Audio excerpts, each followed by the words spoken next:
Everyone, you're watching Conversations in Pop Culture, and I am your host, Andrew Davis. And this episode is brought to you by my sponsors, which is an affiliate link, BCW Supplies. Use code POPAnimeComics to get 10% off your order. I know bags and boards are expensive, so guys, use that code, save yourself some money. BCW Supplies is a great company. And then also, I have a t-shirt that is up on Redbubble. It is making fun of Taco Bell, Gundam, Fallout, and the most interesting man in the world. So you can buy that shirt, and you can get it in 16 different colors. Oh, link is in the description up above. And this shirt sales do help to support this show. And then furthermore, and my guest already picked up one of these through the Kickstarter. I do have about 40 of these available with my friend DJ Croft. It is limited to 121 metal cards, so pick that up on eBay. And I do have a secret metal card that is limited to 50. So you can pick that one up as well in my eBay store, along with a bunch of variant comics that I buy and sell. So you can check out all that stuff. And if you're looking for a rare book, you know, I sell a lot of Zenoscope and a lot of other cool books. So check that out. And without further ado, I have with me, hopefully soon, comic creator and author Dwayne Madry or Madry. I think I got it half right. So welcome to the show. Thanks for having me. Yeah, no, thank you for showing up. Thank you for backing my Kickstarter. Thank you for picking up a metal card. And so we've been sort of speaking for a while at this point, and we've been speaking since February. You reached out to me, you backed my project, and then you're like, hey, I'm not ready to do it. But obviously, you have a project that should be gearing up, I think, at the end of the month with Sahael or Sahael. So volume 1. So before we really get into what that is and the story and all that stuff, what is the basic premise? Because people are hearing about it for the first time. And I know, I don't think I'm your first interview, but even for people who are watching right now, what is the basic premise? So the basic premise, I'll read it just so I have it. But that basic premise, along the lines of Sahael, the most powerful nation in art, has been invaded by the Lord Commander and his insuppressible army. The diaspora now live dormant in ignorance and obscurity. The signs of the times shake Ard, awakening the ancient blood inside of 4 young princesses. They are oblivious to their royal status, but compelled to restore the bloodlines of Sahael or risk ethnic cleansing of their kind. If they fail, the Lord Commander and his army of hosts will cover Ard in darkness. So the Blood of Sahael is a dark fantasy series, dark racial fantasy series that focuses on a different type of hero. And I invite everyone to the world of Sahael. So, that's kind of just an overview of it. Well, we can all go home now, so. No, because there's a lot of stuff going on where obviously a darkness slash a white darkness has sort of infected and just wanted to eliminate slash eradicate a group of people and destroy their planet. And I guess one of these planet's leaders, or I'm not exactly sure whether everything was divided in class or not, but these people who are the Kremites, a bunch of them escaped. Thank you. A bunch of them escaped, and they were in an asteroid, and then, that asteroid sort of hit Earth, and now they're being hunted down. And so obviously, but they're not being hunted down like the next day. It's centuries later. Yeah. And so what was this like really building this out? Because there's a lot in play just in what I just told, and really setting a bunch of different things, because there's a lot of moving parts before we even get into the conflict of this story. Definitely. And I wanted to do that primarily so it would hook people, if you will. But what happens is these ancient Kemites, give you some background on that. And this is something you find out in the story. Okay. So we're going to spoil everything, guys. We're spoiling everything. Well, this is something you find out in the story, but it's not crucial to the story. It's just something you find out. But what happens is you've got these ancient Kemites, and their world was destroyed. Okay, this darkness crept in, and sentient beings arrived called the Ukaval. And um, basically, what they did was they took their world and essentially kind of like whitewashed it. They wanted to get rid of them, their history, and everything about them. So before they were eradicated, they escaped in an asteroid. And there's more to it. I'm leaving stuff out on purpose, but they escaped in an asteroid. That asteroid entered Ard's atmosphere and broke off into several pieces, but the main piece struck in the center of Alkebulan, which is present day Africa. And that's where that's how Sahael was created. In the middle of this asteroid struck, and a floating land appears. Let's talk about a bunch of stuff, because there's a lot of stuff to talk about. So, obviously, and maybe I've read your description and did my homework a little bit differently, where we have these people who escaped, but not all of them escaped, where on this planet, a bunch of them got killed and got eradicated. And it's almost a genocide. I think, I don't know if genocide is or exenocide. I'm not too sure, but I think the idea is prevalent. And then these are the survivors. And so just from that alone, and I don't know how far you go deep into all this, but they watch their own kin die, but also they have to have survivor, where it's this idea that making even that choice is complicated. And that's a conflict in of itself, is, and a book in of itself saying, hey, we're the survivors and we have to preserve our species, our genocode, for lack of a better word. And so what was that like? We were setting that up, because that's a very severe consequence. And this is a very adult position. I like talking about my guest, Corey, who has something with Sister Mercy before you. It's a schizophrenic nun who might be having God on her side. That's a fun book. Your book's pretty intense. Very much so, on purpose. So it's not a hot nun killing other people in the Catholic Church, for lack of a better word. Yes. No, it's, one thing about this world you're going to realize, it's going to operate pretty much like the world we live in today. And you're going to see certain elements that you'll be able to relate to right away, because it's set up that way for your guard to be down. So when you experience this, you don't realize, you're like, oh, that hit me. So these people, they're the last of their bloodline. Keep in mind, they still number in the hundreds of millions when they arrive. You know what I mean? When they arrive. And so with that said, what then happens is they encounter another problem in which they have to mingle their bloodline. And as a result, that upsets purists, xenophobists, who don't want their bloodlines mingled as well.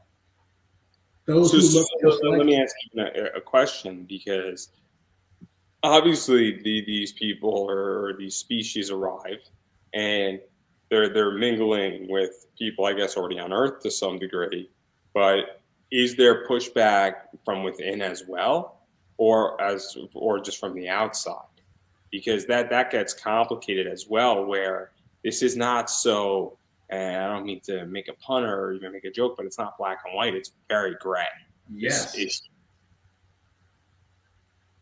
Oh yeah, there's pushback from the inside. However, there's more pushback from the outside, but the pushback from the inside is more or less keep to ourselves. However, it comes to a point to where if you keep to yourselves, you die off completely. So again, it really gets into this, and obviously we're going to dive into a lot more complicated issues. And I'm a big boy; I can handle it. Okay. I don't know how much you watch my show, but we don't shy away from controversial issues. I've seen some with the nudity stuff. I'm I'm going to have a very interesting conversation with a friend of mine tomorrow night, Arvid Nielsen, who did Rex Mundi. And if you're watching and hearing about this later on or on podcast format, it's like 2 or 3 episodes down. So, but Yeah, what is this even like? Because obviously, again, this is now another choice of saying, well, parts of the genome code have to be preserved, but also you're in a new culture, you're in a new environment, and it's also a theory of evolution to some degree. And humanity has evolved. I mean, you can't just stay if your genome code or there's not enough population. At some point, you have to reproduce in some fashion. I'm assuming this species reproduces normally like humans do, right? Yeah. And they are humans. They are humans. They just happen to be different humans from a different planet, just like you and me. They're the ancient Kemites. So from African history, the ancient Kemites were one of the first, empires where No, people. I asked the question because I don't know. That's why I'm Yeah. asking. I'm completely ignorant. No, you're Here. good. But yeah, so they arrive, but what happens is, and this is something you'll learn, a tidbit I can give away, the sun, this is an immortal race of black beings. They're black people that arrive. All right. And these are the black people that populated Africa, set Alkebulon. Okay. But Ishtar and Obatala, the husband and wife of this world, um, wanted to send their people down as well. So an agreement was struck.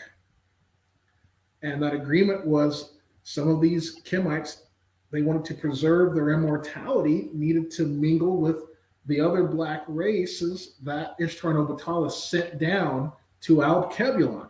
Now, this is where it gets interesting. There are people, Ishtar and Obatala had 3 sons. One of their sons was, even though he was black, was a xenophobist. Was not okay with this. He wanted to keep their bloodline pure. I'll keep it at that. And then obviously things go in to, there's a lot involved where he wants to eradicate that strain of their bloodline. Yeah, there's a lot going on. There's also a lot of theories going on and a lot of different positions. And they'll be the first person to say that. I know that there is, and correct me if I'm wrong, and if I'm speaking out of turn, but there is W. Du Bois, I want to say, who has a theory of certain things. There's Michael Carmichael as well, and there's people like Martin Luther King and Malcolm X who have. And obviously, I'm by no means an expert. So if I'm speaking completely No, out you're of turn, good. all of those people have different philosophies on To an extent, yes. where obviously I think Michael Carmichael had a different philosophy than Martin Luther King. And Malcolm X, I think, was closer to Michael Carmichael, but then changed over time. Yes. From my understanding and realized. And that seems rooted in this a little bit. Very And much so. so what is that like? Because again, and not everybody knows the history, and I don't think you need to know the history You of don't need all to. that, Yeah. but it helps, and it's also very interesting to understand that. And again, I'm not an expert in any stretch of the imagination, but what is that like to incorporate that in there? Because that's real history, and those are real philosophies, and those are real positions. And so, what is that like to say, hey, this is sort of going on here? And I don't know, it's not 100% perfect, obviously, but even to just start throwing that in there and making those connections, and that's also very internal as well. Very much so.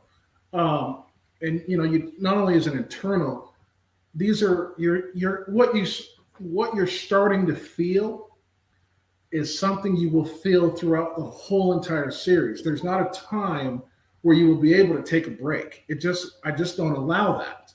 And there's a perfectly explanation for that. And I want to see if people understand what that explanation is. And I won't give that away because I don't want to cheat them of something that they need to find out on their own. But you see differing philosophies, and to top it all off, there's a group of Narsans that the brother that I've told you about before. The Narsans are a group in this comic series I model after the Nazis. Okay. And They are the true, I mean, they're Aryans. Let's put it that way. But I don't use the swastika. I use a square and four L's that make the square with the airship in front of it. And they have a philosophy of their own. Now, one thing you'll like about the main character, one of the main characters of this book, is Nodus, which is Satan spelled backwards. He's a skin changer, and he can be black and white, and he's the creator of systemic racism. And so you're going to see all this stuff in the world in a fantasy setting where everything is internal, and you start to feel things that you normally aren't used to feeling. And that was the point we want.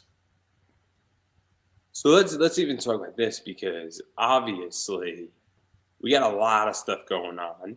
Yes, we do. And so what is this like? Because you have internal issues, you have external issues, and then you have, people having their own problems, I guess. And so what is this like? Because I think I know what you're trying to do. I think I know what you're trying to do, in which that obviously you're putting a spotlight on something and trying to show it in a different fashion. Very much so. To say it the least way. It's kind of like, I'll use an analogy that somebody will get.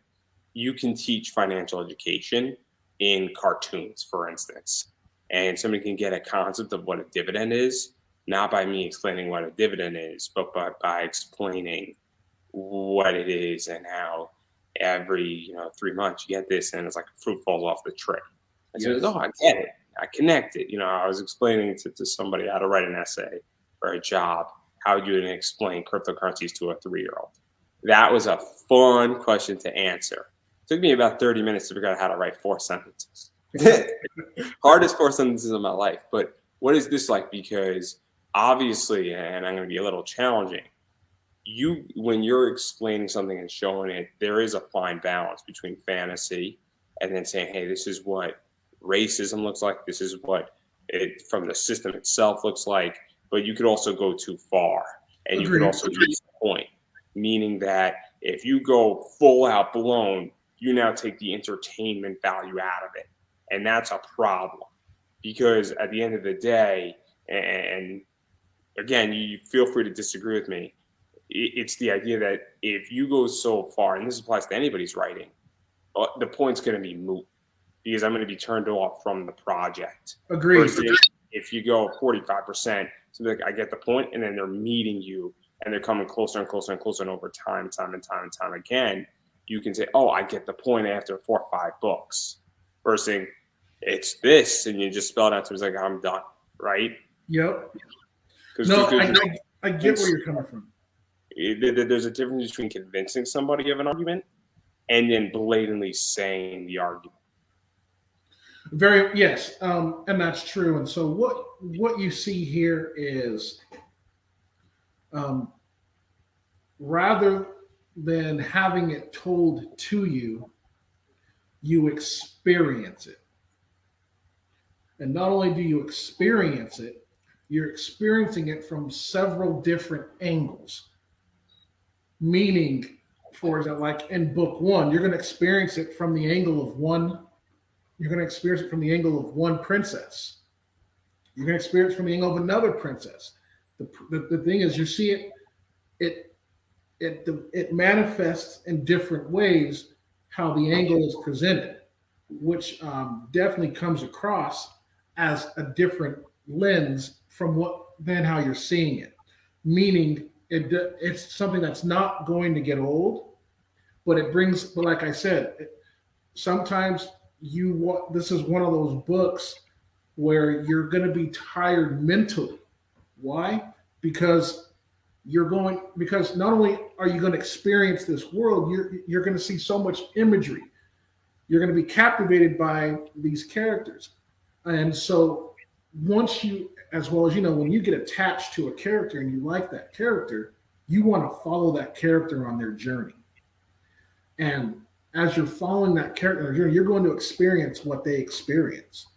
And in some cultures, that experience is unending. And in some, it's very little. and in others it's 50-50. So you're going to experience it from the Black perspective. It's interesting in a lot of ways, and it's definitely fascinating to that degree. And obviously, you're also adding another filter onto it, which is saying, hey, we're adding just showing it in something that is a little bit different. Very much. Because again, you know, it is. I've taken classes like American history through film, right? And so we've watched things, and I've watched things, you know, like Rise of a Nation, but then I've seen Mississippi Burning. You go through all that stuff, and then you watch movies like Glory and a variety of other stuff, and you start seeing different things through different positions. And that was the point of the class. Every week we were watching a movie, and we were seeing things, and then we watched, you know, Ken Burns' Civil War and things like that, and a variety of other stuff. Fascinating class because we wound up watching a bunch of movies, and we ended with 12 Years a Slave. Yes. But it's the idea that you're going through a bunch of stuff. And I had a professor who was a fascinating, crazy professor who quit mid-semester, but not the point. But he was really challenging, you know, American history through film, and super interesting. But again, you learn differently through different lenses. So I'm actually very curious because obviously I think these are books right now, and they're written books. And then there's going to be a graphic novel. We're in production of the graphic novel now. And so you're in the production. And then I saw on your website, and this might be a little premature, but you want to do something with an anime or animation stuff, or is that like down the line? That's probably a year or two down the line. So we're not going to touch that one because that's a little far off. But what prompted you to want to start writing this and even going down this story? Because there's a million stories that people can tell, and there's a reason why I'm not pushing any further because I don't want to ruin things. And I think this is something that very much people have to experience. But we got plenty of stuff to talk about. I promise. Definitely. I promise. But what prompted you to want to write the books and then tell the story and then start transitioning it over into a graphic novel? Because we've seen this with other properties outside of things. You know, I can't think of something, but I've seen a novel then becomes a graphic novel. Animal Farm is a good example of that. Or All Quiet on the Western Front was a great book, great graphic novel. So what's prompted all this and really even gearing up to do it because it is fascinating. Yeah. So when I remember going to school, and this is, it was in the morning, getting ready to go to school. My brothers, my mom getting us ready, and we'd always wake up early, eat our cereal, get our clothes on, and we would always set some time aside so we could always watch some cartoons before we go to school. And so I remember watching Ronin Warriors, Superman, Aquaman, all the stuff that came on early in the morning, right before school, which upset me, which is why I loved the summers because I could watch all that, but I would always miss it during school because, you wake up late. So the thing that stuck out to me, and I remember when I was like, I think 10 or 12, 10 or 11, if not 12. I just remember sitting back and I looked and none of the characters looked like me. And that changed my whole view. I'm like, wait a minute. I was like, it just dawned on me. And like, obviously, it didn't dawn on my brothers. They still enjoyed it. And so it was just like, I was like this, like, no one looks like me. Why is that? And so from that day, I was like, well, I'm sure there's other stuff out there where that character or someone's going to look like me. And as time went on, I started looking for that. And, every once in a while you would see stuff started popping up. But it wasn't until I was like maybe 17, 18 till some of that stuff started popping up. And I'm like, why is there so little of this, representation? And that struck a nerve with me because I started experiencing a lot of emotions, and that carried over into being in school. So, so my background is I have a master's in chemistry and history. And so with that, I started to want to know why things were the way they were. It's like, why is it there's no representation of people like myself? And to make a long story short, as a kid, you don't realize where you, as a black kid, you don't sometimes know where you are in this world, and so I started understanding my place in this world and seeing how it met with TV and certain narratives, and started seeing things and seeing coded speech, and I'm like, wait a minute, no, I don't think so. And so as a young kid, I started saying, and I used to, me and my brother would talk. Someone needs to create this so that we can watch this and enjoy this ourselves. And I remember my mom saying, "Why don't you just do it yourself?" And I'm like, "Mom, that would be too hard to do." She goes, "Yeah, but if you want to see it, you have to do it for yourself." So I said, "Fine, I'll do it." So I remember being 18, 19, and just started saying, "I'm going to do it." 18 years later, here I am, and I've got all the content to back it up. You know what I mean? So I started doing it. I just started writing stuff down. I've got a big notebook. I just write something down as it came to me. And I'm like, I'm going to do this. I'm going to talk about this. I'm going to address this in a story format, in a setting. So when I created this world, at first it was just a hobby. And then it became more than that as I started seeing it. And I'm like, whoa, I didn't expect this, but let me just keep running with it. I just started, and then here I am. So to even talk about this, because obviously I'm a big proponent that if you feel like something's not out there, you should go create it. It's not out there. And believe me, and I think you're going to agree, creating anything is hard. But by definition, getting a TV show, regardless of where you're at in life, is fucking hard. It doesn't matter where you're at. It is fucking hard. It is expensive. Most people on their own do not have capital to do that. So, but what was this like but creating a book, creating a comic book is a lot easier by Yes. definition.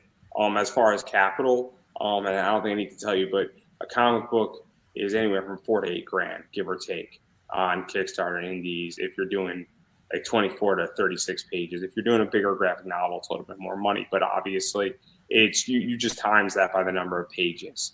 If you're doing a 144-page graphic novel, it's going to be 20 grand, but it's still within the page rate where it should be. But it's a lot easier because the animation, and I don't think I need to tell you this, and I don't think I need to tell anybody who listens to this show, producing an episode of Avatar: The Last Airbender, it costs more like 45 to 50 grand minimum. Yeah. And that's me being beyond generous. So obviously, what was it like to say, hey, I could write a book? Because I think it's safe to say that nobody in their right mind's like, I could do an anime. Woohoo! Yeah. So what was that like? Because writing a book is easier, where what you really need is you need electricity and a laptop. Yep. And internet access. And you also have a lot more control over a book than a novel than you do of any other media by definition. Yeah. Weird how you say that, because because I had the laptop at the time, I just started writing everything on paper. So I remember writing the first 12 chapters, which is all I wanted it to be, was 12 chapters. This is my 12 chapters. We're done. And so as time went on, I just started writing, and I'm like, wait a minute. I started things started happening naturally. Like I started world building, and I'm like, there's no way I can tell this story in 12 chapters. There's just no way. So I remember for 5 years, all I did was come home. I'd come home. Even when I was in school, doing my undergraduate, I'd come home for 3 or 4 hours a night.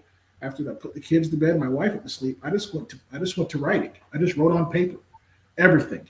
I wrote everything down. I wrote the whole story. So when it was all said and done, I had 300 pages front and back. And I was like, oh, this is not 12 chapters. So I said, okay. Say what? Oh, no. I was going to ask you, because obviously at that point, what was that like saying, okay, I got a lot of content now and I got a hell of a story, but You also got to tighten up the story. You got to figure out, what am I going to do with this story? Is this my best writing is a great question, and also, does this make sense, and does it convey a message I want to convey, or is this everything I want to do, or should I just see where the hell it's going? Because I don't know if you've ever read fan fiction, but I know Yes. stories that have been going on for 20 years. So it was like, I don't know what we're doing here, but this is like a soap opera, and we're on season 59, and fuck it, we're gonna have a blast. And like, some of this stuff is great. I mean, some of it is thoroughly enjoyable, and it's not even written great. It's just written entertainingly. But you can tell Yes. that it should have ended like 60 seasons ago. Like some of this fan fiction stuff. But what was this like? Really saying, "Oh snap! I now have a body of work." Do you then refine it? Do you then start saying, "Hey, let me polish it up," or where do you like go from there? Because obviously, this is sort of the basis for everything, I feel. It was. So my best friend, Steve Human, is an artist, and he's an author. He's wrote several books, and he was my next door neighbor at the time. And I had always kept this private. And I was like, I asked him, what do I do? He's like, well, the next thing you need to do is write it all out. I mean, you're going to grab what you have on that paper and you're going to put it on computer. That will be like that'll be like one of your major revisions. Now, keep in mind, at the time, I'm not used to syntax, editing, transitions, setting the stage, show not tell, tell not show, stuff like that. I didn't know. So what am I doing? So I'm like, fine, I'll just go and write it all down. So I wrote it all down. And I think, it came to, I was probably, all said and done, I don't know, like 3,000 pages. You know what I mean? And I was like, because it was just everything I had written down over the course of like, several years. And so I'm like, whoa, there's no way I can just, I was like, okay. So I went through it, major revision, took me a whole year to do. And I broke it down into like, it was like 15 books. I was like, oh. So as I broke it all down, I'm like, and I started looking at everything, and I was doing my world building as I was reading and doing all this stuff down. I started refining the process of what this world was going to look like. After I got that part down, and I said, "This is 15 books. I didn't even plan on this." It just happened that way. So I was able to break it down, and I was able to consult my friend Steven. He's like, "You need to go to some book conferences." I go, "Well, I really don't want to," And so I ended up going to book conferences, and people started asking what I was doing. And make a long story short, they were captivated by it, and I was like, it was just a hobby, but it's turned out to be more than just that, just a passion project I've just been writing down. So as I refined everything, and I mean, you could look at I've got 5 whiteboards of the whole entire story laid out. I've got the first 7 books written, but I'm looking and I'm like, wow. And so it's all laid out now in in steps of how everything is supposed to be told, all because of those initial 300 pages front and back. So to even talk about this, because obviously when you have 15 books planned, you have a game plan for at least 7 of them so far. What is that like as a publishing plan? Because that's a big undertaking. And excuse me, pardon my voice. I'm going off of a sickness, a little bit. But You're good. one of the things is that, what is that like for you in saying, hey, I'm going to publish this? And do you say I'm going to self-publish it? Do you go to a publisher? Or do you say, hey, look, Kickstarter's the answer? Or is it saying, hey, look, I got a bunch of this already done. It's just that I need funding to print my books, and we're just going to find our audience and build our audience and attack our audience this way. So what is that like? Because that's a big undertaking, and you need a game plan. It's kind of like, you don't tell the Super Bowl Rams to say, win the game, guys. You got no plays, win the game. I mean, you need a battle plan in a lot of ways. So Definitely. And it's where you say that. So my plan was, as this was happening, I probably didn't come up with a plan until last year and a half. I was like, okay, it's really time to sit down and plan this, because again, I have a career outside of this. You know what I mean? I do very well. You know, I have a job outside of this. But with that said, I said I need to create a plan. But understand it before I answer the question. I didn't expect for this to happen, if you know what I mean. So I didn't expect to have a plan because I didn't. Let me ask you another question before, and I'll preface it with this with me. So I didn't expect to do this show live ever. Legitly, COVID happened, and I was like, people are getting fucked over, right? So let me help wrestlers who have been gracious to me, and my idea was to do 30 minutes twice a week. I did not expect it to do what it was doing. And I'm like, well, people are still getting screwed over. And then it never left. And it was a very important evolution for me. Yes. And it forced a whole position where now I usually record on Tuesdays and Wednesdays. I am only doing Thursdays to get through my Kickstarter backlog of all the people who supported me on Kickstarter and to give them that option. But I didn't expect it, and I've had to revise a plan all last year. And I moved back with my parents' home, so that messed up the plan even more. So when we talk about, coming into situations, I completely understand when you're caught off guard, but you realize that there's something going on. And I didn't expect to have sponsorships, and that also further revised the plan. And now I am gearing up. And once I get back up on my feet economically and in a variety of other places and in my own place, I'm actually building out a studio. Okay. And so that's a whole different battle plan. And then the reason why I bring all this up is that obviously you sit down and now you have to build out a battle plan because you're now becoming you have an IP essentially, an intellectual piece of property. Whether that's books, comics, movies, anime, merch. I have an IP. That elf up there is an IP. This is an IP, and it's a name, and it's actually part of a bigger company. So, what was this like? Really saying, "Oh snap! I actually have something that's now not a hobby, that there's real money involved in, and that this could potentially, or I just want to protect it." That's the other thing too. Person saying, "Hey, look, even if this only produces me $10,000 in its entire lifetime, I want to protect what my property is." That's the other thing too that I think people don't understand. Yeah, I think so. During COVID, I was fortunate that I was able to work from home, but I was able to get, obviously when you're at work, you can get 8 hours done in 4 hours, but I was able to get 8 hours done in 2 hours. So I was like, okay. So I had extra time, and I'm like, oh. So I started putting more. I had time to put into this, more and more time than I ever thought I'd ever have. So I probably got maybe 4 years done in like a year, if that makes any sense.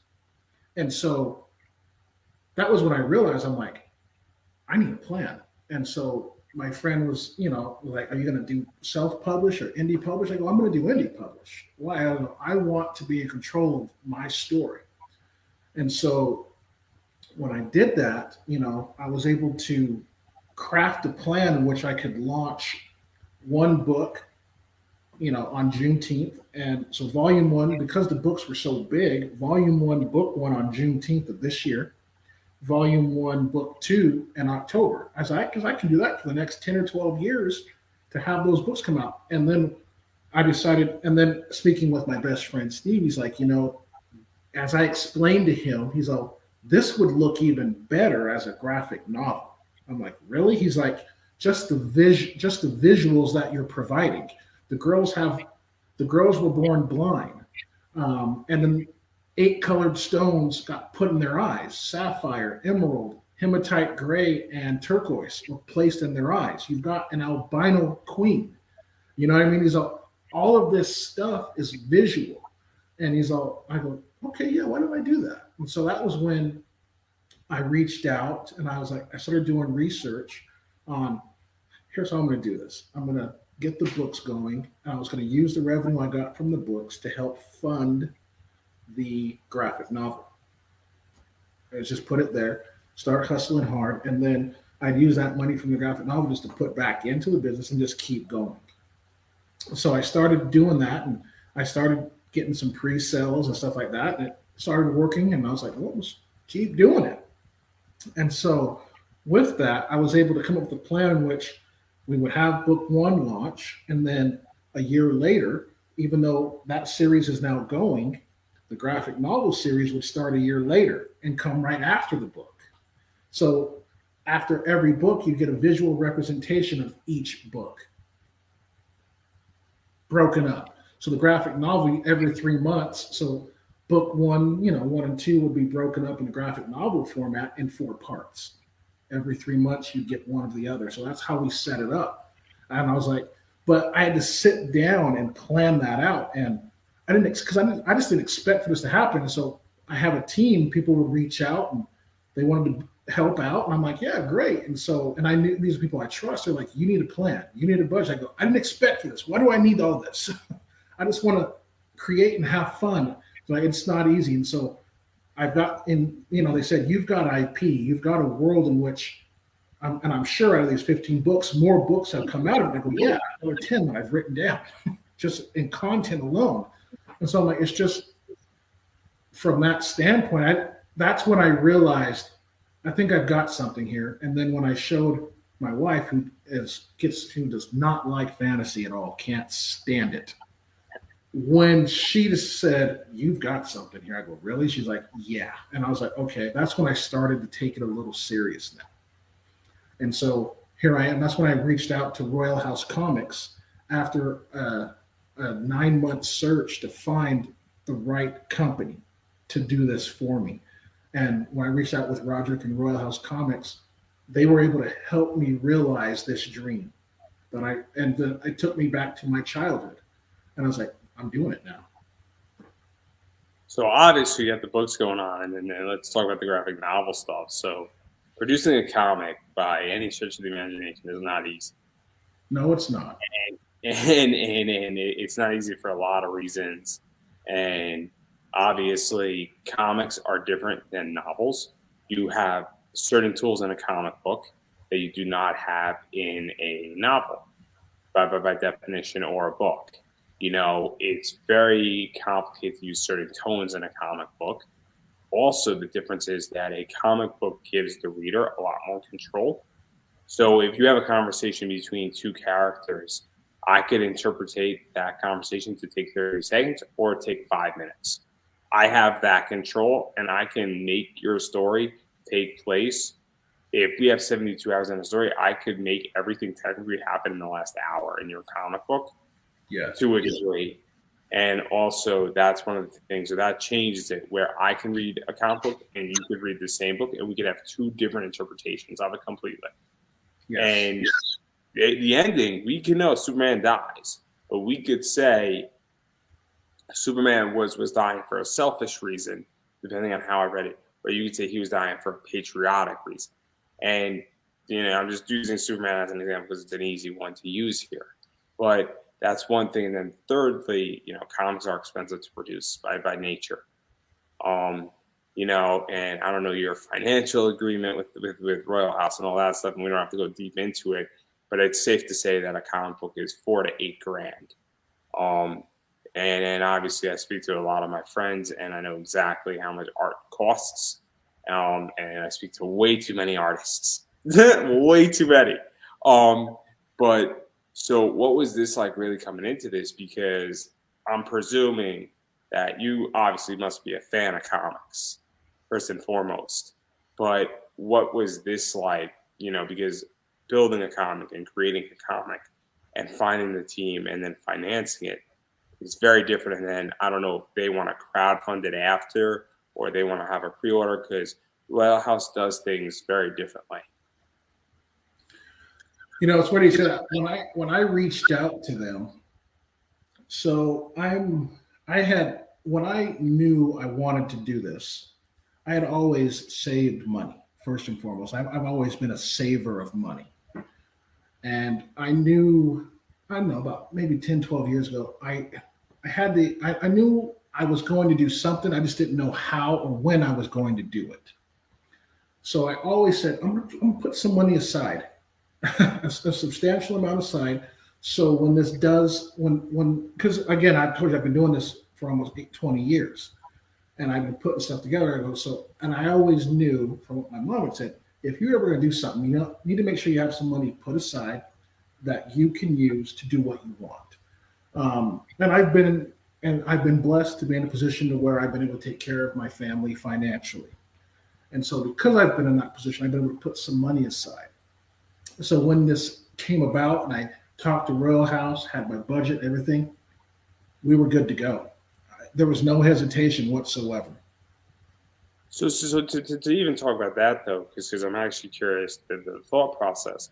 So obviously, I went on to Kickstarter because my sponsors technically covered my expenditure for my podcast and for my StreamYard and Hootsuite, and I still have money left over from my sponsorships outside of my Kickstarter.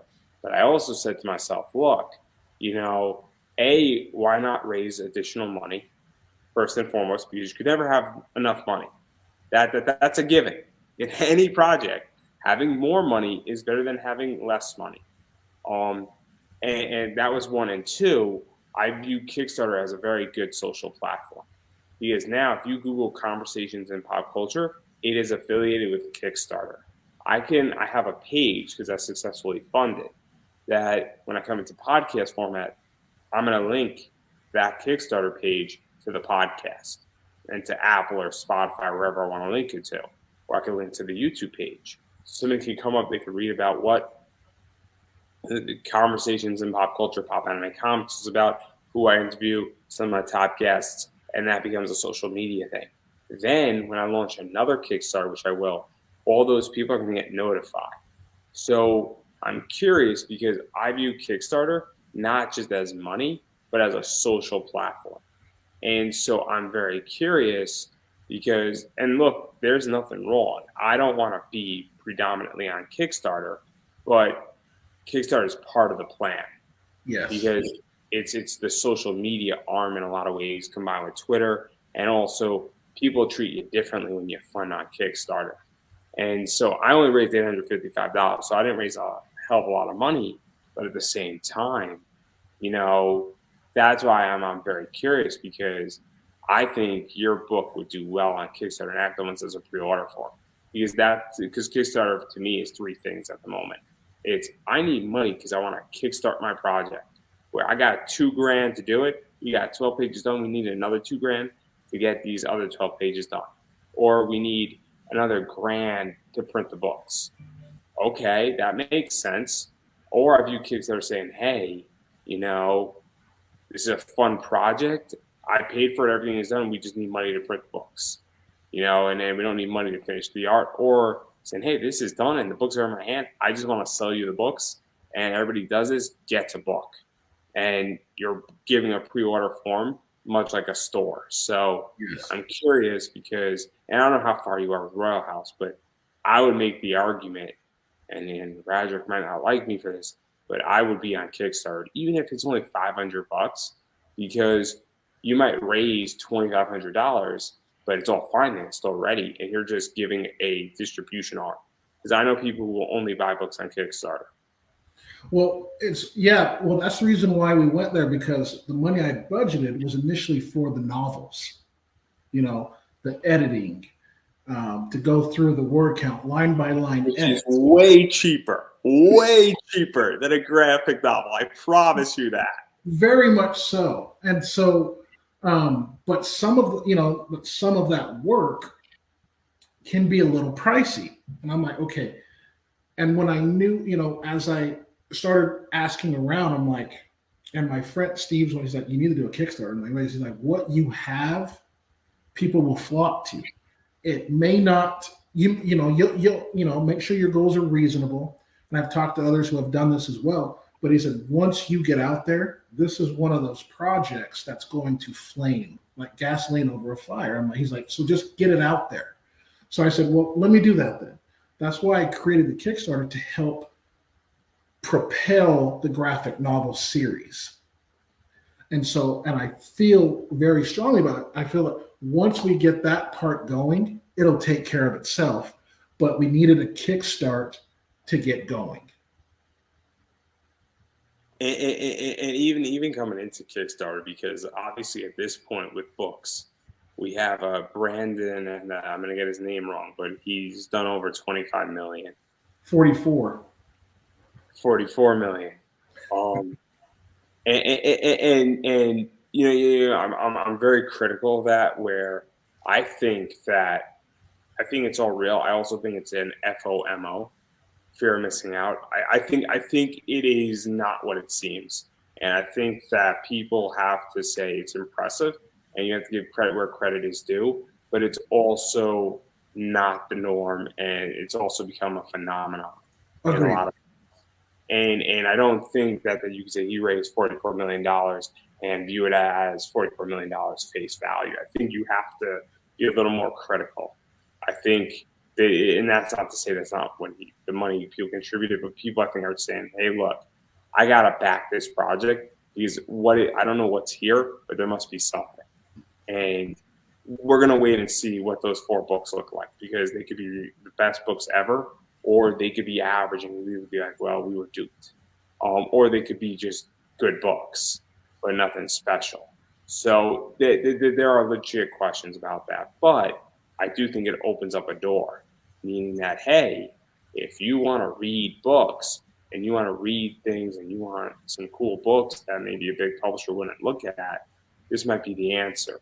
If I'm to write a book on how to invest in comic books or the comic book investing system, which I'm building out the class, I might do that book on Kickstarter. And the reason why is because it might just be easier to do it on Kickstarter and do it directly.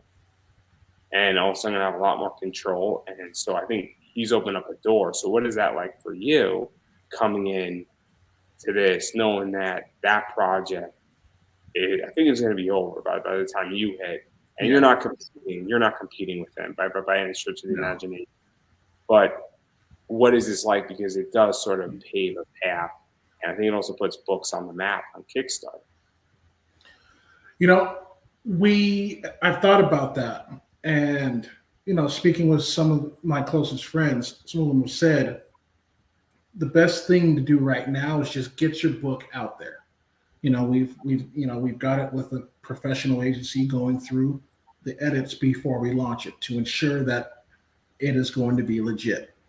And he goes, that's the best thing you can do. He's all something like this, who's taken this, it's taken almost 20 years to put together. And after he's looked at it and he's like, this is what you have is something real and tangible.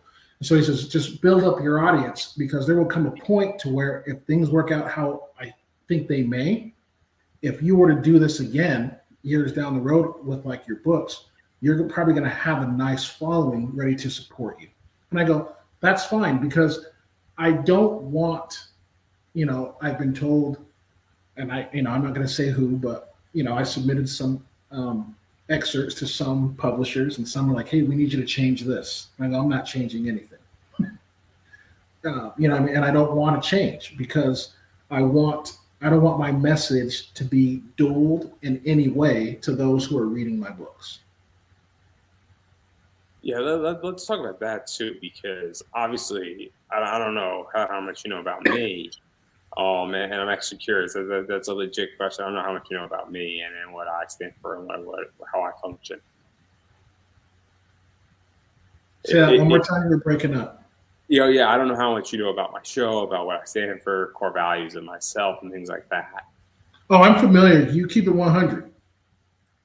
I'm very honest. I'm a free speech absolutist. This is Now, what yes. that means is that you can't yell fire in a crowded theater. You can't call for violence against action.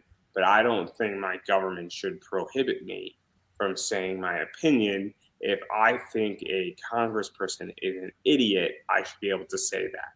Or if I think president or any president or any person really who's a government official is a moron, I should be able to say that without any repercussions, right? So that's how I function on my show. I curse, but you don't hear me just dropping f bombs every 5 seconds. There's obviously a point when I curse. I say your book's Yes. fucking awesome, right? Like I'm not saying your book's fucking awesome. Fuck, fuck, fuck, fuck, fuck, for a reason. Where as I could do that perfectly fine, but the whole thing's that the way I think, right? And I'm going to be challenging, and I have viewpoints that I'm sure that the people disagree with, and I have other viewpoints that people love and agree. But I state what I think. Now, where I'm going with this is that if a sponsor said, "Andrew, we don't want you to curse," I'm like, I can't take your money. I'm sorry. Like Yeah. that's how I function. There are people on both sides of the aisle who said, I don't want you to interview this person. I don't want you to interview that person. I'm like, well, look, I don't have a problem with that person over there. I don't have a problem with you. If you two have an issue, well, that's your issue. It's not Agreed. my issue. We're not To in a you. marriage. The second the three of us are in a marriage or a business together, then we have a problem collectively. Correct. So that's something that I think a lot of people don't understand. But then again, if Spotify came to me and said, Andrew, we're going to offer you $100 million. Well, you know what? I hate to say this, but $100 million is 100 million reasons why they're like, we don't like this interview you did. I'm like, that's the only problem you got with it? Done. Which I think is understandable. So I'm curious, is there a money amount where if a publisher said, hey, we want you to change, ABC in a book, but we're willing to pay you $30 million? I mean, because at a certain point, I mean, this is where it gets very complicated. And I don't know what I would do, because that's tricky once you're talking real money. That's a good question, and I've thought about that long. You don't have to answer if you don't want to. I don't expect. I've thought about that long and hard, and one thing I've learned is if that were to happen, one thing I've learned from writing is wordplay. I'll keep it at that. Because for me, it's I don't know what I would do in that circumstance. I don't know. I really don't. I'd have to wait till I'm faced with it. Because and this is something that because I've asked other people this question, and they give me an answer immediately. I'm like, you really don't know that. Because this is a tricky situation. If somebody offers you $1,000, it's different, Or I'll give you an example. I'll give you another example that might be slightly different. Let's say that you bring it to a publisher and they say, look, we really like cover B and you love cover A. You might give up cover A for cover B, but cover B is not bad. You know what I mean? Because that's also a little bit different where they're like, look, we know we're going to market cover B and we know we can easily sell another 50,000 copies with cover B. Cover A is going to be harder for us. That's a different position. Yeah. Completely. Cover B all day. Because you might hate cover B, but you understand at the end of the day that they also have a job. But I was curious about that because control is very complicated. Well, that's one thing I did with the artist, and he is awesome. I swear he's a savant. I told him, look, I don't want to limit you in your abilities whatsoever. So the cover, that's all you. Whatever you come up with, that's what we're doing. And so I'm very curious about this, and even jumping into comics because obviously the graphic novel is being developed. So this is going to happen. Excuse me. This is good. The graphic novel, I don't think is on the table for this Kickstarter, right? It is. Oh no. So this is also including the graphic novel, or the poster art is. And then as far as the cover itself, he's still working on it, but it will be included. That's cool. So I'm actually curious. So I don't know if you have a date, an exact date you're launching. We're launching we're launching in 7 days. And so how long are you running for? Curiosity. 30 days. I thought that's typical. So when are people going to be able to expect their books and all of the stuff that's going to be coming out with it? So I worked that out with Royal House. So as far as the graphic novel, there's artwork they'll be able to get. But as far as the graphic novel itself, they can probably expect to get the graphic novel. It was telling me 6 to 9 months from launch. And the reason why, and I've built in some mechanisms because obviously with COVID and supply and demand, I've accounted for that because at the end of the day, I want you to know that you're going to receive your product. However, due to supply chain issues, it may be later than you get that project. And I want people to understand that is not me. It is the system. so even with all that stuff, so obviously Kickstarter is complicated. So I don't know what your intention is to launch your next project because you're launching under your own name on Kickstarter, which is important for a lot of reasons. And I'm going to be very, very honest. And Royal House might not like me saying this. Look, these partnerships and deals with companies fall through all the time. Also people evolve out of companies. People become bigger on their own. People have partnerships, and it's very important to have control over your property. People offered when I was having a hard time on Kickstarter, run your project through my thing. And I'm like, guys, I really appreciate it. I thoroughly appreciate that people are like, hey, I'll take care of you. We'll get it done, and it'll all be good. And that was cool, but I want control over my freaking brand, right? I Even control if my brand. even if it means less money, because I am not. It's under Pop Anime Comics, which is the parent company, and I'm not just a podcast. Yeah. At some point, I might write a book. I might do another project. Hell, I might freaking give the access key to my class on ClickFunnels through Kickstarter if I could do it. And all that is under Pop Anime Comics, or Pop Anime Comics becomes a new company. That company, Pop Anime Comics, might be owned by another company, right? And so, but it's under that, and it's very important. Um, and so that's something that I think is super smart. But obviously, with Kickstarter, things happen, and but also for me, and I'm curious how you feel about this.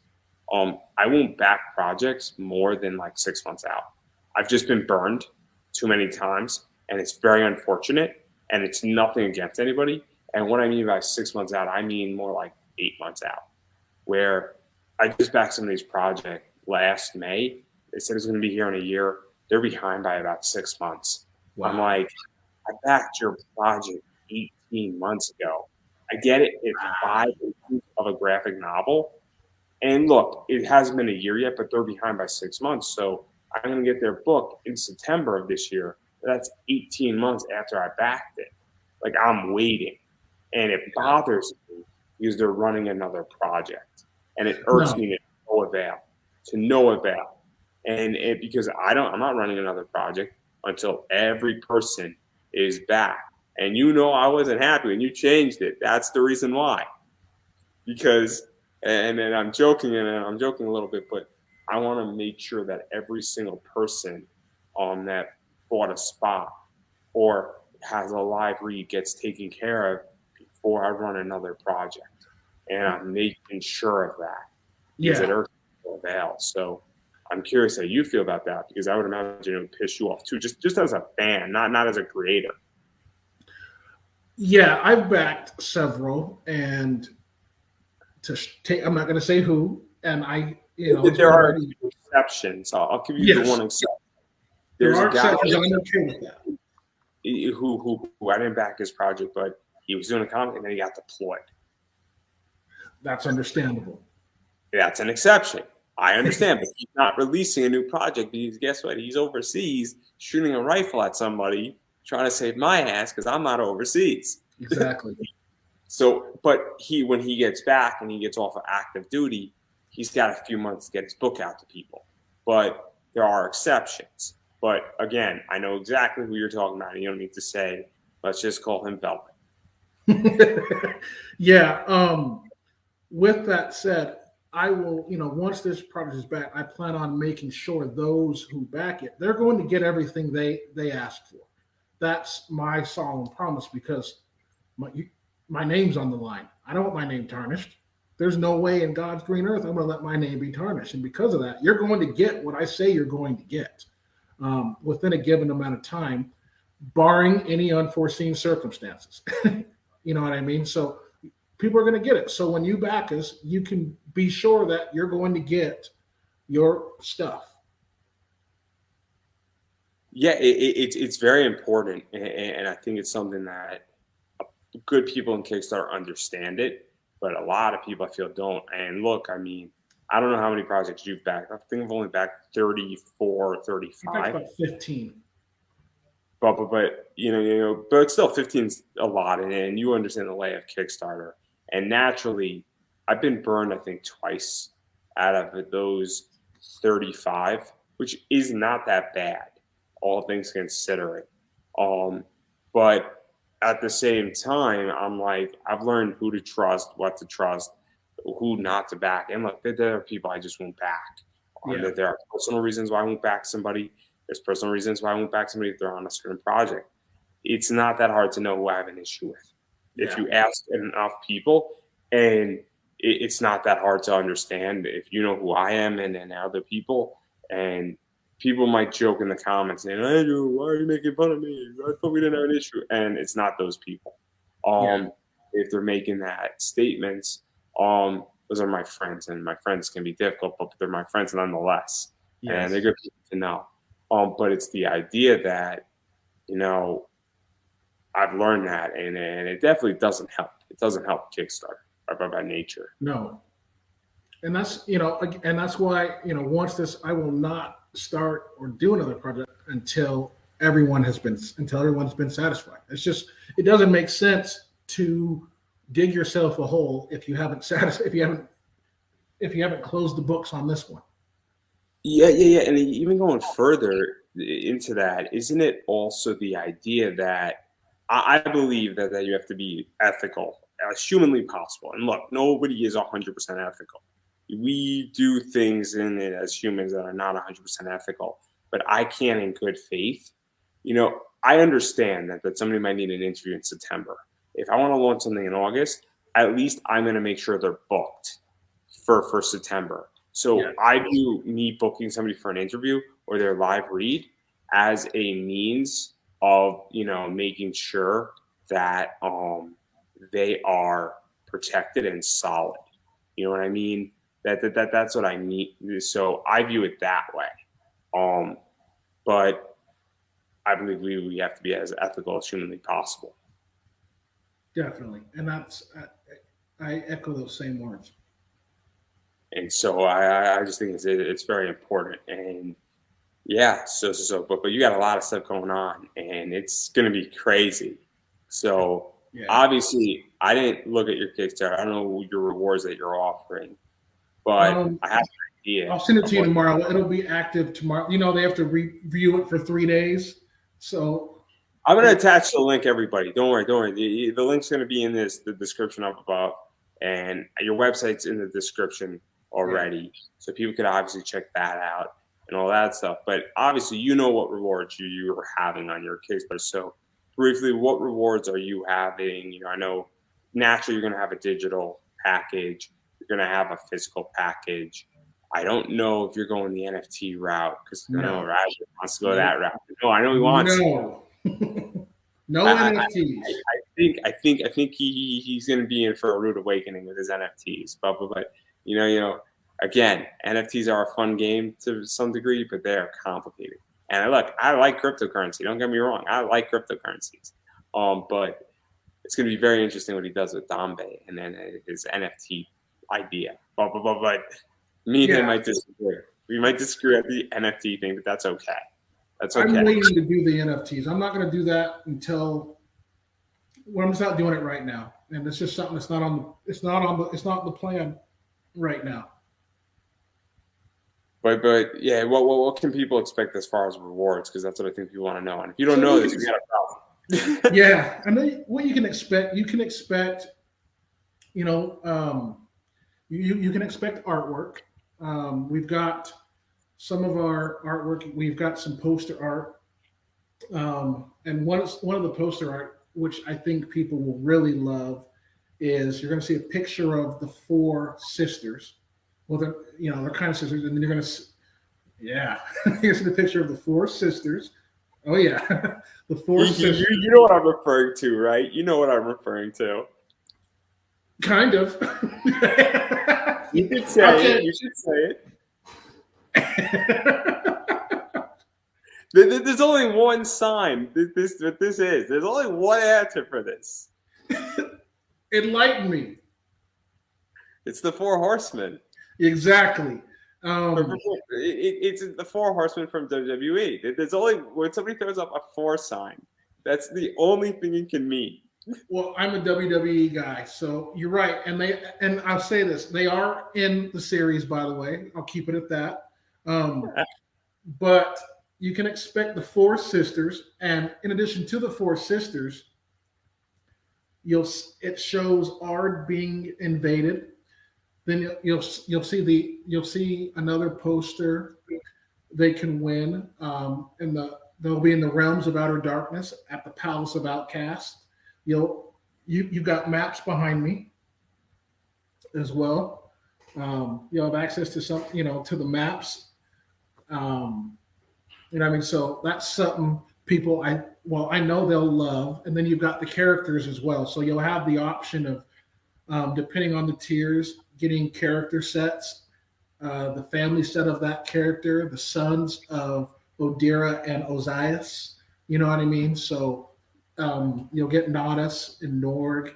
You'll get all those guys. So those are that's something that you can look forward to. And then I'm working on a poster, and I don't know if this might be an exclusive of the Narohinge gates. And so when I say Narohinge gates, imagine Stonehenge completely repaired and walking through one of those gates and appearing somewhere else in this world. So you'll have that, but I'm debating if we're going to do these as well as add-ons. I've got shirts, long sleeve, the bucket hat as well. So those are some of the add-ons. We're debating if we're going to do the add-ons like that, because obviously, that costs more money to ship and transport. And so if that's the case, then you'll have to pay more to pay for that shipping. I've got my hats. I've got them. I've got my bucket hats. I've got my shirt. I've got them in black and white. So those are some of the add-ons we would put in there as well. Yeah, and shipping is complicated. I don't know if going through the whole shipping discussion and all that stuff. I run an eBay business. It is expensive. I charge $11 to ship a book in a Gemini. Oh wow. And that's, and I put the cost in there. I put the cost at least $25, $30, because that way I know you're paying for those costs for me to send it to you, because I'm not in a position to eat that cost. Oh, it's what I've learned is that that's why I like my metal cards were $5, because I didn't know. Honestly, if I redo it, it'll be like $3 the next round I do metal cards.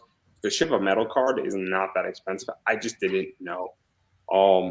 It'll be, because even depending on how many I sell, it's not that expensive. Maybe it'll be like $3.50 to ship a metal card, which Gotcha. really isn't that expensive. Because that's the envelope and costs, and so it makes 100% sense. But yeah, when I do a comic, I'm probably gonna run a little bit of a discount where I'll probably take off $2-3 of shipping, but it's gonna be like $8. Gotcha. Okay. I'll take a little bit of a hit, but I'm not gonna take a massive hit, because even on eBay, I mean, sometimes it costs me $12-13 to ship a book, and I'm only charging $11. But when you're selling a book at $60, I could take a $2-3 hit here and there. But again, I can't take a free shipping hit. Exactly. And also, I insure my books, so I really don't care. If I am sending you a $30 to $40 comic book, you're damn right I'm insuring that bad boy. I don't ship in a United States like flat mail for $5. I don't ship that way. I ship in Geminis. And if you want your book to arrive perfect and protected in bubble wrap, that's how it gets done. That's what, and you're gonna pay for it. Same thing. You know what I mean? So we plan on doing that. And then if you want, you can take a look at the artwork on our Instagram page, Sahelian. So SAHAELIAN. You know what I mean? Our Instagram has it there. It's got everything there. And so it's very, very interesting, and I think shipping is a whole discussion. And I do want to go and talk to you about and back out of your Kickstarter, but I do want to play an ad for my sponsors. I want to get paid today. So we're going to be back in like 30 seconds. Everybody, it's from Cowabunga Comics. Definitely check them out. They're a shop down in Florida. Got a lot of cool variants, and they got some cool images, and they got my friend Travis Gibbs' book in there. So we'll be back in 35 seconds, everybody.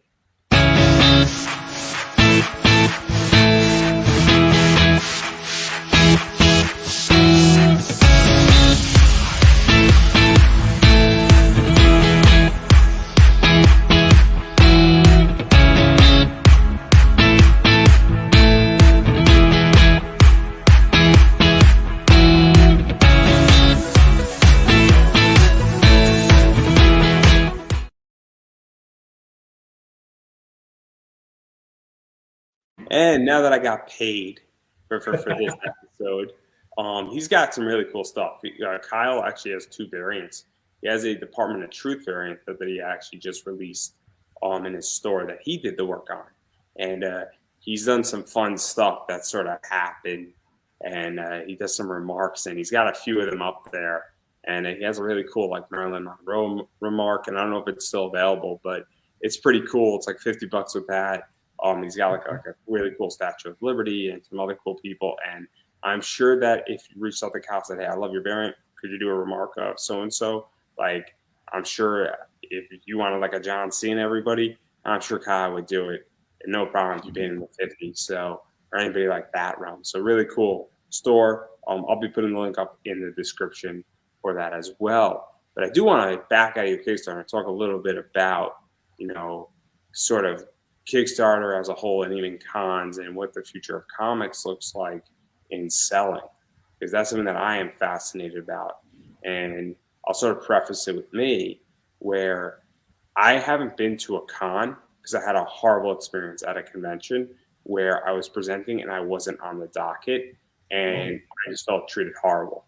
And I haven't been to cons since like 2019, so it's been almost 3 years, and I don't know if I'm ever coming back because my business is online, whether I'm podcasting or I am, selling on eBay, and I get all my items through email or live sales or ordering online, and then I can handle it that way. And I've made that digitalization pivot 2.0 where I'm selling physical items on the internet.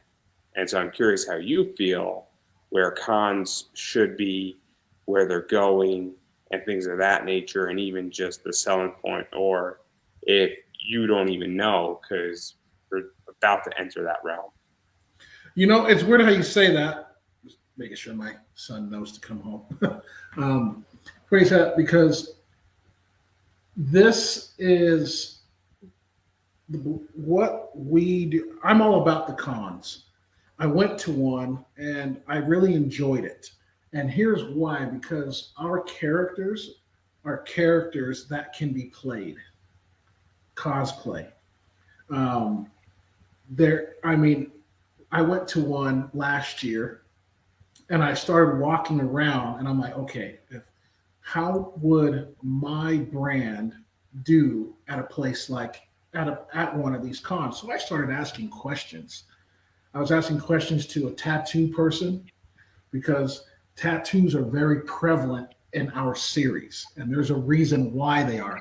Because when their eyes light up, their tattoos light up as well, and so that's going to be very important. Same with the way they dress. It's something that can be cosplayed. So I went around asking all these questions, thinking about what I would do in a cosplay, and I look forward to going to them, especially once we become mainstream, because I can see people dressed up as these characters. See, at some point I'm going to write a series, and I have something, and somebody actually gave me a really good idea for a character, and I'll be more than happy to tell you privately. Yes, I'd love to know.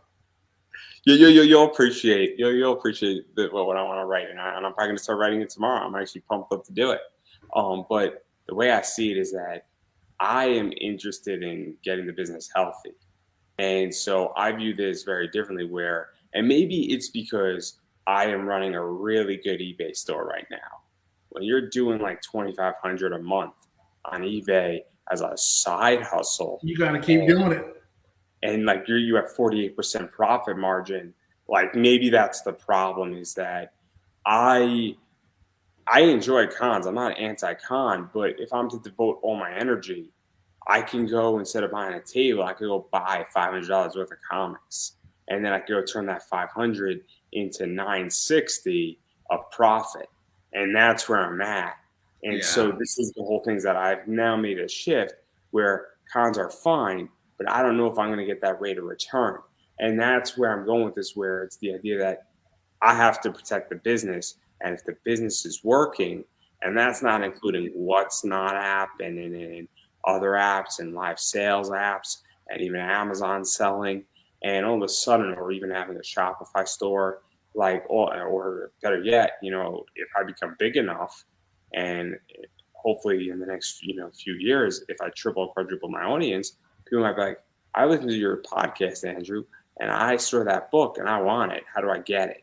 So like that's kind of where I'm at. Is I'm looking at it from a business, and so he's like, I really want to cosplay your character. I'm like, that's cool, but it doesn't translate to me. Like, I don't know how it translates to the business side of it. And that's where I'm thinking. And I looked at the writing on the wall, because I see that this is getting eyes on me, and then I want to convert to other things. And so that's where I'm at. And maybe, my view is a little bit different, because I'm having success in one area because I've made this shift. And that's the thing. And, I don't know. So that's how I think. But it's something that obviously as a business I am struggling with, because my eBay business is separate from all this, but it's doing well, and it's doing well because of digitalization, Pivot 2.0, which is physical items online and having a bigger footprint. So I don't know. It's something that I'm still working on all the kinks, but I'm very curious how other creators view that, because I hear a lot of what you said, and I get it. Cons are fun. I get it. But I don't know the con economics. And the idea is that if I could do what I'm doing on eBay and I could triple it for the same price going to a con, and I could stay in my underwear and then open up a 6-pack. I don't know. Like, This is true. I think it's definitely something I'm going to explore on both fronts. You know what I mean? Because cons are typically 3 days. You know what I mean? So, also, you get tired. People smell. Well, one idea I wanted to bring, I thought about doing while at the con, doing the podcast at the con while there. I would love to do a live podcast at a convention, and it's doable. But also, I don't know how to like go to a con and say, "Hey, look, I got this audience, and I would love to live stream this thing and do it in front of a live audience and have a blast." I have interviewed people where they were at a con. I was in my house. Oh, nice. See, that's a funny interview with Derek Stephen Prince. Derek Stephen Prince. I don't know if you know who Derek Stephen Prince is. No, I don't. I just wrote the name down so I can listen to it. Derek Stephen Prince is a voice actor who's a legendary voice actor, and legitimately was in his hotel room at a con. It's like, yeah, I'll do it. I'm in. Like, he plays a Shinu from Naruto. Okay. The bug guy from Naruto, and big prevalent voice actor, and very, very, very cool voice actor. I had no idea. Big Digimon guy, and but yeah, no, because this is something that I'm trying to figure out, is that what do I, because I think I'm right and I'm making good money, but am I? Like, that's my question. And this is why I'm so curious, because again, I could be wrong completely, and I'm the first person. If I'm wrong, I'm wrong. Yeah. But I don't know, and because people disagree with me, but I'm like, I'm doing really well on eBay, and I haven't even explored Facebook Live stuff, but I see other people doing Facebook Live sales, and so that's why I'm curious. I mean, I know that's, I know there's others on my team, and she has mentioned that. And so that was something that came across, because it would be one where obviously if you've got a team, I mean, like you, I could see like you I don't have doing a it team. from your home. I'm doing this all by myself. Exactly. You do it all by yourself. So imagine if you have someone there doing it, and then while you're doing it at home, so you're doing it on two fronts. Oh man, I need a team in which that, but the only reason why I don't have a team is because right now there's not enough money in this business to pay a team.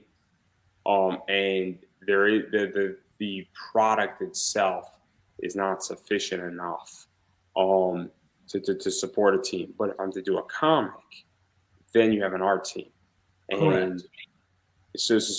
but you have a small team. You have a cell. which is me, the writer, an artist, a letterer, and a colorist. If the artists themselves can't do the colors or the inks, and but that's a small team again. But then if that thing is self sufficient, Yes. it's whatever. I'm actually interviewing who I want as my artist on Thursday. Super stoked for it. Okay. He doesn't know it's an interview to get a gig, so it's gonna be funny. Okay. But no, this is so interesting. But yeah, I just think it's interesting. And then obviously, even going further, where do you think comics are going? Because obviously, comics have gone through a very interesting evolution in Yes, the they last have. 10 years. In the last 10 years, I don't want to go through the history of comics with you. We would be here for the next 6 hours.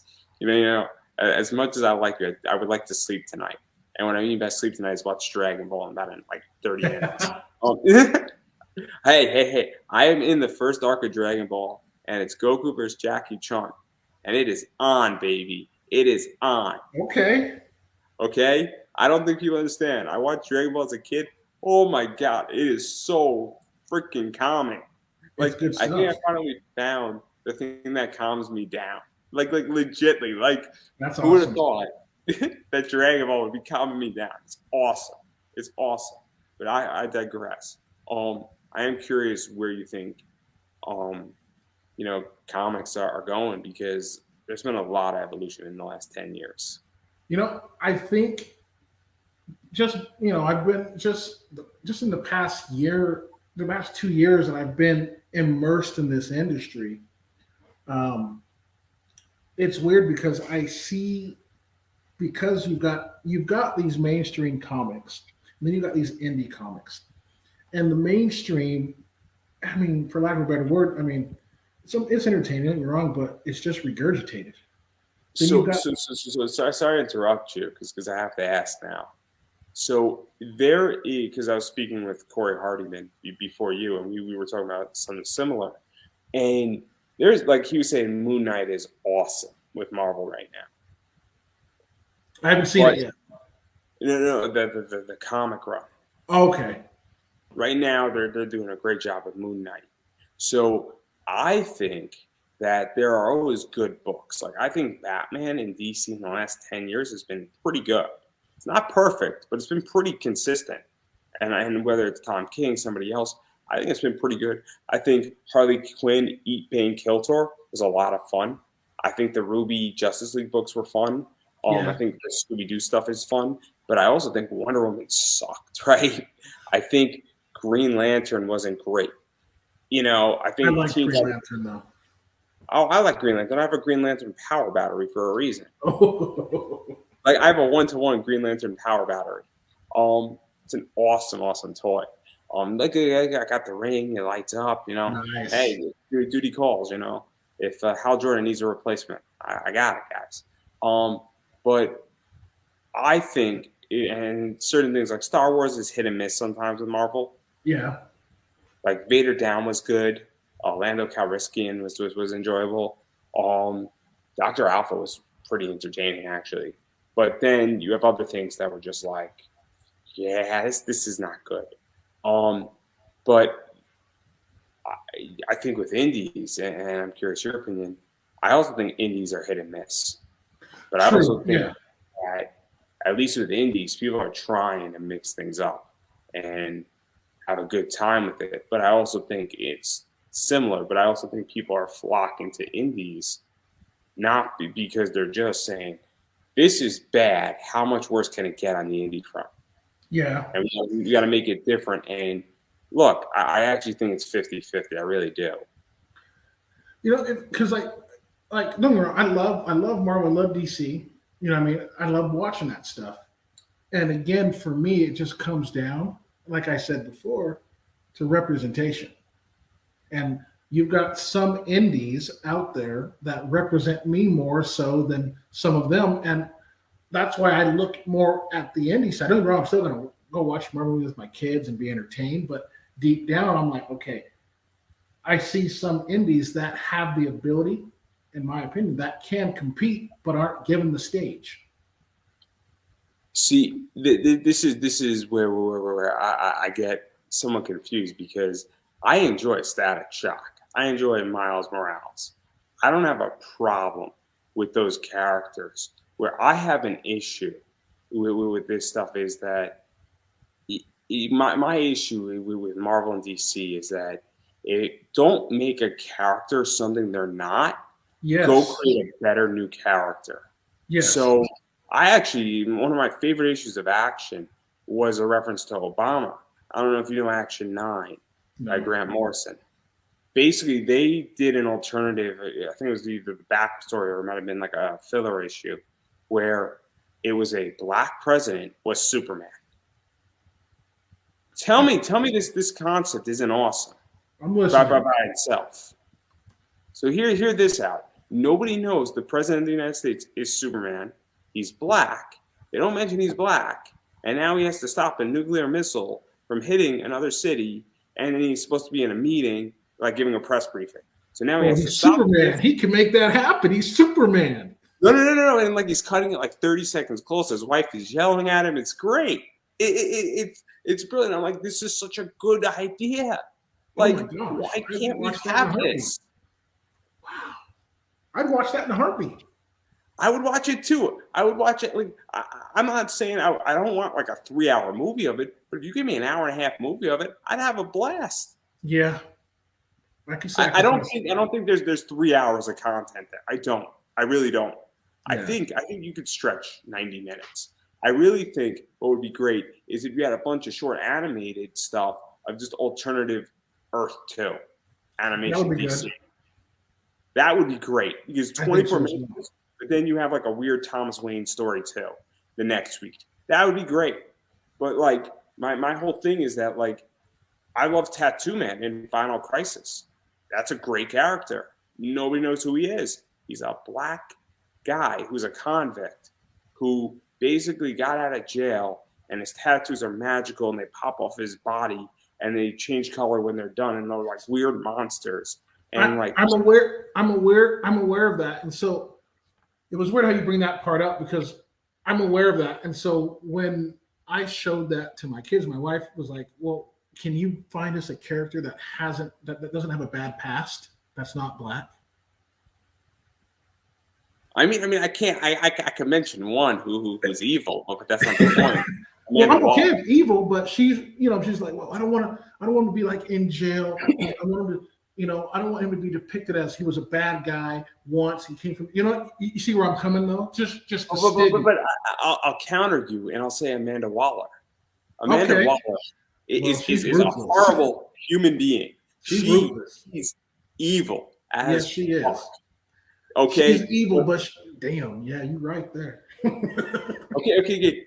I have her first appearance in a 9.6. Great character, underutilized, horrible human being. But she has the worst past. But she's Yeah. not. She's a criminal, but she's not convicted. I don't know if that counts. Like That counts. no. But you know what I mean when I say she's a criminal, meaning it's not like she's a bad person, but she's government. Like I don't know if that makes she's any corrupt. sense. She's corrupt, but she also is getting the job done. Yeah, Like she's I a agree. badass character. And I don't know how to explain that to somebody saying she's the evil that you need to run a country. I like that. Well, you need that. You need some of that in this world. That's just all there is to it. But like I love Amanda Waller and she's great. And also I love the fact that like the true Amanda Waller, and it's gonna sound messed up, is a bigger girl. Like she like and this sounds messed up when I say it, but you want to talk about a really interesting, she is not a plus size, bimbo girl. She's like, I'm a fucking bureaucrat. Fuck you. True. No, but no, I get it, and I like the counter, but that's I wouldn't mind characters more like her, but not like but not like the latter. I wouldn't mind a sexy Amanda Waller. Don't get me wrong. I'd be totally down for that too. I would be too, because Yeah, because then you'd be, well, yeah, I can't say that because that'll sound sexist, but you'd be somewhat more tolerant of her and what she's doing. No. I would love her, and this is gonna sound messed up. I would love her as a power bitch. Like she's like, I look good in a bikini on the beach, and I could fuck up your country. Now I have to go back and watch Death Squad again. Suicide Squad, I mean. I'm legitimately trying to think of. I mean, look, I enjoy Lex Luthor a lot, and I like Lex. I mean, Paul Heyman says it. Do you find good guys to be interesting? I don't. I don't. Okay, I don't. I and, like the bad guys. but I get the argument of what you're saying, and I'm trying to think of another. Because obviously I'm trying to think of something now of somebody who is a bad guy who's obviously black, who is stereotyped in DC because I actually don't know. No, Um, like you have like Luke Cage was good, bad, good. You know what I mean? And I'm like, okay, great, but the only one you can really say who's really good is Black Panther. I mean, you have Miles Morales. Yeah, you got Miles Morales, but okay, those two. I don't even know. I don't even know other black characters because I would not drop Tigra, who she looks like a tiger. Like she's not. She's like animalistic at best. Well, and that's the thing. Like, and here's what you'll learn too. What I've learned going reading some of these um, comics. Sometimes you've got characters who are played by black voiceovers or black actors, but they're animals. So this is where this gets complicated. So I don't know because I view representation by definition. I view it core. So Yes. for instance, I'm not going to go put an actor and say, oh, that actor, it's a black voice actor playing a white guy. Then we're really getting messed up because Yeah. I don't think that that's a fair argument because you could dub it into something else. I True. mean, I'll give you an example. Hawks from My Hero Academia is played by a black guy, but in Japan it was played by a Japanese person. So Yeah. at what point do we say I view it more on screen? I view it more in the comics. I view it more in the anime because at a certain point, once we go into voice acting, you It could doesn't call matter.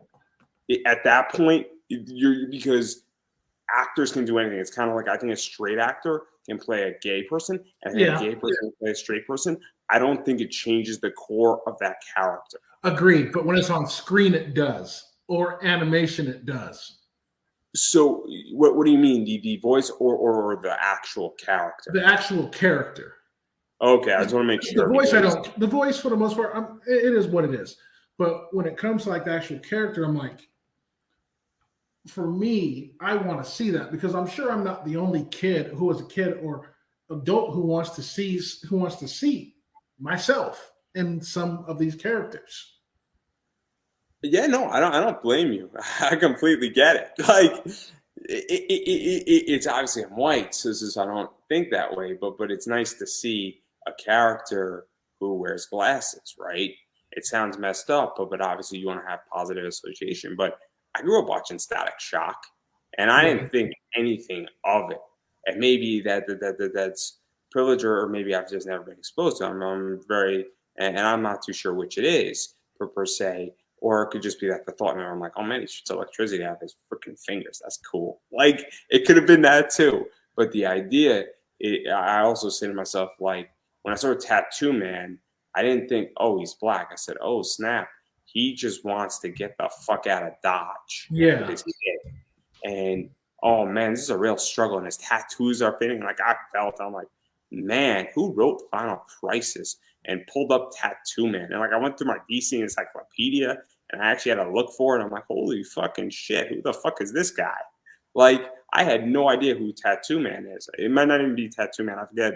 But the idea is that it didn't even occur to me that like I don't even know if Lex is black.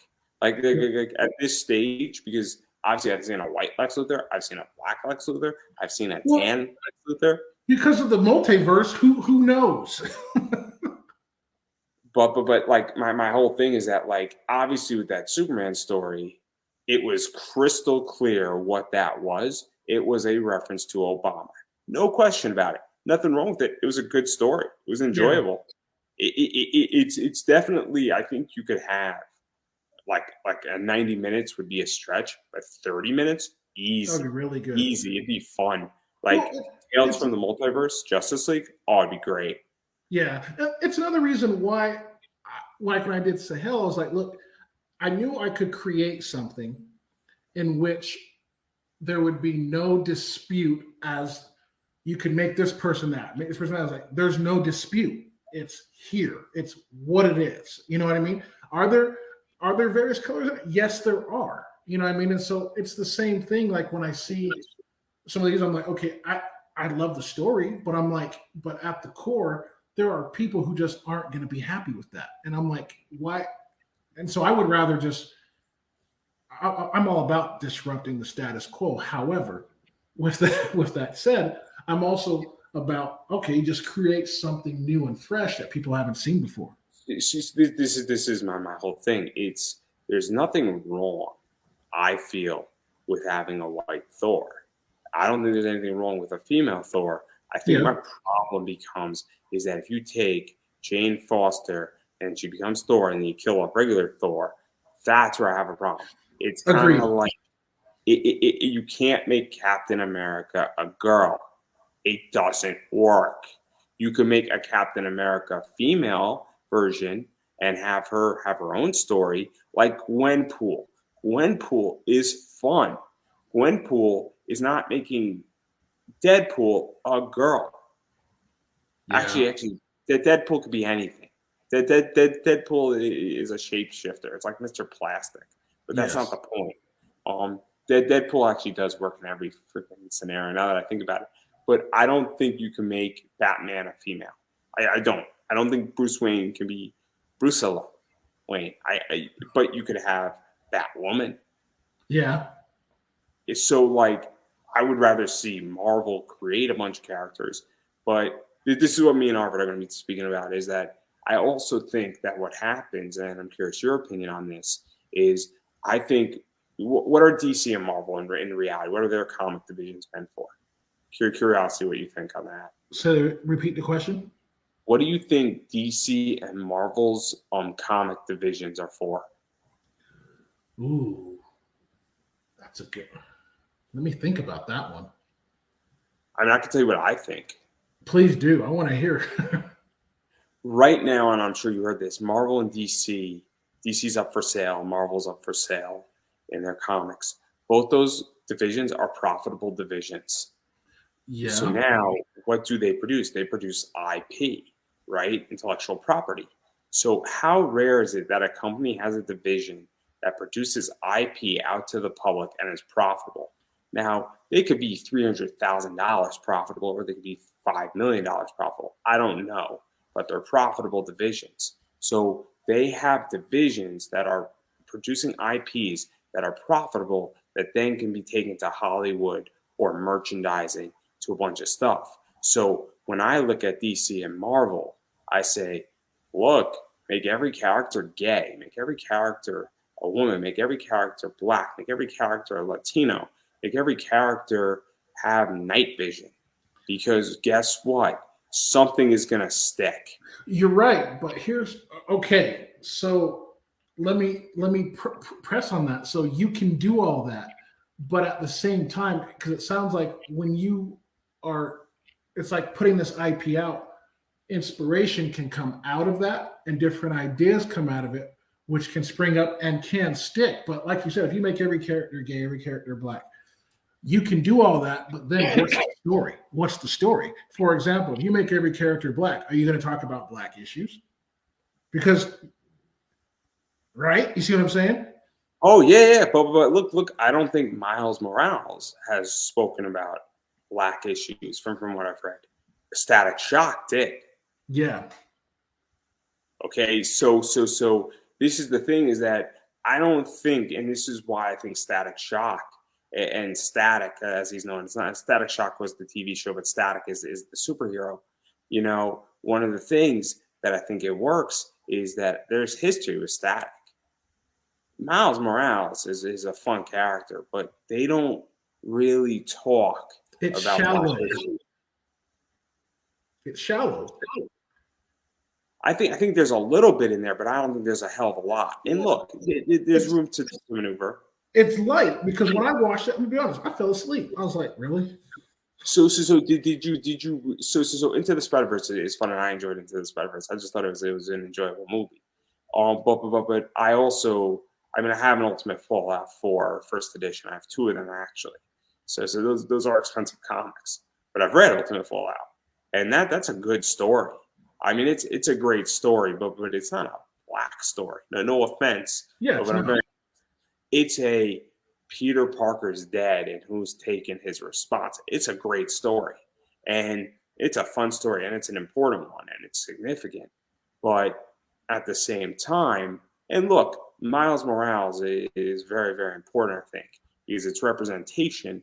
And I believe, and feel free to disagree, and anybody can disagree, any representation is good, is better than none. That doesn't mean you can't approve. It's kind of the theory that any law is better than no law. I agree. Where I agree with that. even if that law is draconian, it's better than having utter incomplete chaos. Doesn't mean you should settle for that. What that means is that that's a starting point. Agreed. So, but I guess, you know, the way, like Lex Luthor, if he's black, there's a lot of history with Lex. And while you're not dealing necessarily with black history, I mean, Black Panther deals with it to some degree. But again, it's Static, like the show actually dealt with it, which was fascinating. Yeah. But it dealt with it in a very, very good way. It's very, very interesting. I think that's where the difficulty comes in, because you have to be skilled enough to know how to write it and deliver it as well and present it. And also, you know what it is? You have to also understand, I think, that delivering it and also making it relatable to everything, because the audience isn't anymore, because the problem is that you are producing a product that needs to pay for itself. So I think this is where things get complicated and become mainstream. And so I'm a strong believer that if I want to convince somebody over, like it took me a long time to get over to crypto and understand it. We're talking 3-4 years. My friend was trying to convince me for 3-4 years. It took a lot of effort, and I slowly got in, and now I'm a lot more interested in it. But look, I'm maybe 10% interested. My goal in the next 3 years is to have like 5% of my entire portfolio as an investment arm in crypto. 5%. My friend has like 50% of his stuff in there. That's as far as I'm going to go. But he convinced me from 0 to 5. Just doesn't seem like a big deal. But now to convince me from 5 to 6 is a hell of a lot easier. Yeah. So obviously this is a very interesting conversation. I knew we were going to go down this path. I knew what I was getting myself into. I'm like, I don't know if I should do this, but I said fuck it, because I can do this on my show, and this is what's fascinating. And I'm sure I'm gonna get some hate mail for it, and I don't really care. Share it with me. It's okay if people want to hate me, they can hate me. It's whatever. I got a weird comment from somebody on YouTube, and I don't know what it means, so I'm not worrying about it. But I do want to ask you one final question before giving you the ability, and we touched upon it, and you have to answer. You cannot plead the fifth, because I do not have Nick Cannon on speed dial, so that's the problem. This is not Wild and Out, guys. This is not Wild and Out, and I sure as fuck am not Pete Davidson. So that's good. because if I was Pete Davidson, I would not be here. I'd be with Kim. Yes, you better be. Because that's not gonna last. But I digress. Because clearly I'm gonna be canceled in the next 10 minutes. But But who do you have, Miles Morales or Static Shock? And you want an answer? Absolutely, I do. Miles Morales. Okay, that works for me. Anyway, I'm going to give you a chance to promote yourself. I'm not asking for an explanation. I don't really care for your explanation. That's fine with me. I like them both. Let's just put it. I like them both, but yeah, I can ask you the question in a different way too. Ultimate Fallout 4 as a collector's book, or I think Hardware 3. Fallout 4. Fallout 4. Exactly. Especially the variant edition of that book. Yeah. So but yes. but the first print of that book, it's a good book. It's a good book. Like I have 2 of them. It's a nice book. So you've got an impressive collection. I have somewhat of a yeah. That's a different discussion. We'll talk later. I do want to give you a chance to self-promote yourself. Where can people find you? Where can people, check out your website, check out, obviously, the Kickstarter, where that is going to be what they should type in up on Kickstarter. What, they can follow you on social media, Instagram, Facebook, Twitter, all that fun stuff. Yeah, we're on Facebook, Instagram, Twitter. Got our page there. Join our newsletter. We've got new stuff coming out. And I'm actually going to start giving away stuff in the newsletter. Just to get people to join. Like, here, download it for free. You know what I mean? So, but we are coming. Sahael is a 6-letter word, and so are some of the other companies out there that are six-letter words, and we're coming with force. You know what I mean? But we love what we're doing, and we feel in the next year or two we're going to make a big dent, and we're going to be a force to be reckoned with. The Kickstarter, we feel, is going to jumpstart us in the right direction, and be the first to join, because again, some of this stuff's going to be collector's items, and you're going to wish you would join. You're going to wish you would join when you did. But again, we're not going anywhere, and we're here to stay. Yeah, no, and I'm going to keep saying it. You have to support indie. And what that means is that when people have independent comic books up on their web stores, you need to buy those. If they're self-publishing without Kickstarter, you need to support them there. If they're on Indiegogo, you need to support them there. If they got a Kickstarter, which obviously Dwayne is going to have coming, you need to actually back that Kickstarter, whether you're pledging $1, $5, $10, or however much you can afford. Every little bit helps to make that book happen. And no donation / pledge / contribution is too small. Also, I get it, and I'm sure, Dwayne, you get it as well, that people sometimes in life are in different economic brackets, and sometimes people have rough months with money, and sometimes things come up. And if that's the case, obviously, I don't want anybody to go broke 100%. to back a Kickstarter, and make sure you're all good with your finances. But if you're in that situation, the best thing you can do is sign up for the newsletter, sign up, and follow on Twitter, Facebook, Instagram. Actually tweet out the Kickstarter link, share it on Facebook, post it on your wall, I'll post it in your Instagram story, mention it to a friend. All that stuff goes a long way, and you never know who is watching. And it is very, very important. And if you do back it, one of the things that I recommend is that actually Kickstarter makes it very easy for you to share it on Facebook and Twitter.